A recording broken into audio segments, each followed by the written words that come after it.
ഉസ്താദുമാരെ, രക്ഷിതാക്കളെ, എന്റെ പ്രിയ കൂട്ടുകാരെ, അസ്സലാമു അലൈക്കും വറഹ്മത്തുള്ളാഹി വബറകാത്ത്. നമ്മുടെ മുത്തു മുഹമ്മദ് മുസ്തഫ സല്ലല്ലാഹു അലൈഹി വസല്ലയുടെ ജന്മദിനം കൊണ്ടാടുന്ന ഈ വേളയിൽ നബിയുടെ ജീവിതത്തിലുണ്ടായ ഒരു സംഭവം ഞാൻ പറയാം.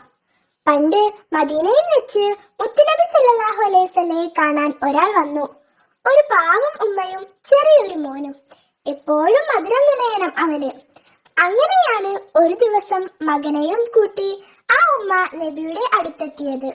അവർ സങ്കടത്തോടെ പറയാൻ തുടങ്ങി, നബിയെ, എന്റെ മോനെ അങ്ങൊന്ന് ഉപദേശിക്കണം.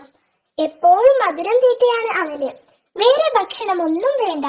ഇതൊന്ന് നിർത്തിക്കിട്ടാൻ ഞങ്ങൾ എന്തൊക്കെ ചെയ്തു നോക്കി, ഒരു രക്ഷയുമില്ല. ഇനി അങ്ങ് പറഞ്ഞാലേ അവൻ കേൾക്കൂ. അല്പനേരത്തേക്ക് നബി സല്ലല്ലാഹു അലൈഹി വസല്ലം ഒന്നും മിണ്ടിയില്ല. കുറച്ചു കഴിഞ്ഞ് അവരോട് നബി ഇങ്ങനെ പറഞ്ഞു, നിങ്ങൾ പോയിട്ട് പിന്നീട് വരൂ. നാളുകൾ കഴിഞ്ഞു. അവർ വീണ്ടും നബിയെ കാണാൻ വന്നു. എന്നാൽ ഇത്തവണ നബി ആ മോനെ അടുത്തിരുത്തി നന്നായി ഉപദേശിച്ചു. അങ്ങനെ അവന്റെ കുസൃതിയൊക്കെ മാറ്റി നല്ല കുട്ടിയായി. ആദ്യം വന്നപ്പോൾ ഒന്നും പറയാതെ അവരെ തിരിച്ചയച്ചത് എന്താണെന്ന് അറിയാമോ?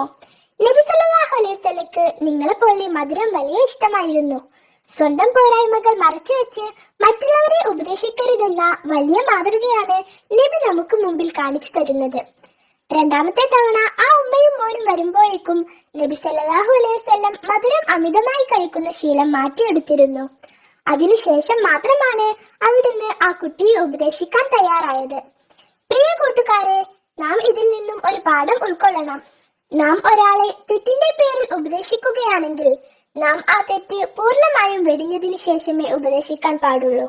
അതിന് നാഥൻ നമുക്ക് തൗഫീഖ് ചെയ്യട്ടെ. ആമീൻ. അസ്സലാമു അലൈക്കും വറഹ്മത്തുള്ളാഹി.